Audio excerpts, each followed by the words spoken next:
Leslie, just a very tragic scene out here. We're told that a family of about 5 to 6 people, they walked out onto the jetty towards the end to see those waves. That's when one of those powerful waves came over the jetty, sweeping everyone into the water. Now, lifeguards rushed to the family's aid, and most of them were able to make it back to shore except for one, a 60-year-old man who, according to first responders, had taken on too much water as well as suffering trauma from striking the jetties. Now, they gave him CPR until an ambulance could arrive to pick him up.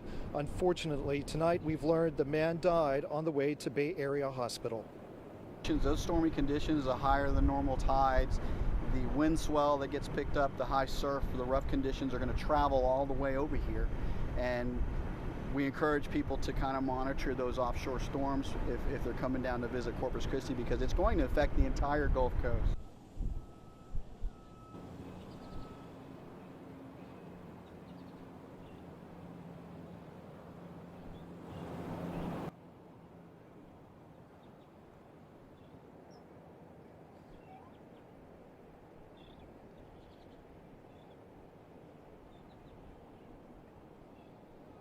Now, a lifeguard who was injured during the rescue attempt was also checked out for her injuries. Now, I want to point out that if you take a look right over here, you can see there is still a very large crowd out here at the beach near the jetties on this day.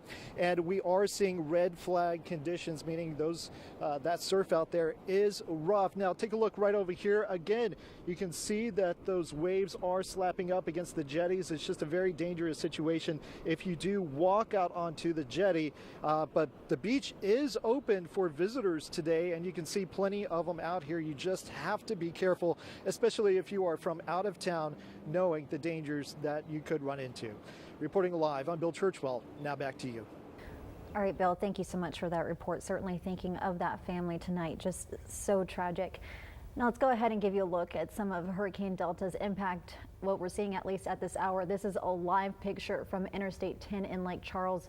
You can see that rain coming down. Now, if the shot looks familiar, we showed you this shot yesterday with a packed highway of people leaving the area. For the latest on Delta, let's go ahead and check in now with meteorologist Ryan Shoptaw joining me now. Ryan?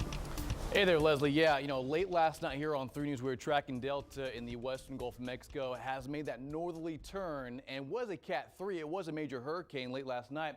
Has downgraded in strength, now a Cat 2. Despite that, max winds still at 100 miles an hour, wind gusts up to 125, and moving north-northeast at about 14 miles an hour. So that's the saving grace with this hurricane. With Delta, it's moving quickly, but still supplying a ton of rainfall. In addition to a lot of storm surge, peak storm surge forecast values are up to about 12 to 15 feet in central Louisiana, including Morgan City, Vermilion Bay, and in the southern parishes of western Louisiana. Again, a Cat 2 at this hour, and the hurricane hunters have been giving constant updates and flying into the storm. And great news, it is weakening substantially as it battles a lot of wind shear and cooler waters in the northern Gulf of Mexico. Take a look at radar. A ton of tropical rainfall swinging onshore from New Orleans, but more importantly into central Louisiana. Just heavy downpours supplying just torrential rainfall from Lake Charles down to I-10 Beaumont. And you'll notice as we go off west into Houston, mostly dry conditions in Far East Texas.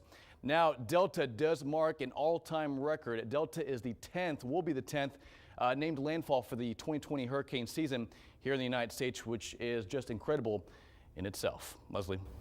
Ryan, thank you. We'll be checking back in with you soon. Taking a look now at some coastal flooding. This video from this morning as the tides rolled up onto the shoreline, making much of the beach at the time impassable. Local officials urge the public to be aware of these conditions on Gulf beaches. There is a high risk of rip currents. Drivers are also encouraged to avoid driving on the beach to avoid getting stuck in the wet sand. As you heard Bill mention earlier, red flag rip current warning conditions will remain into the weekend. And over at the Padre Island National Seashore, both north and south beaches are now closed to vehicle traffic. We're told the beach is inundated with water, and the next high tide is still several hours away. The beach will reopen when it becomes drivable, but you can also see here what is still open.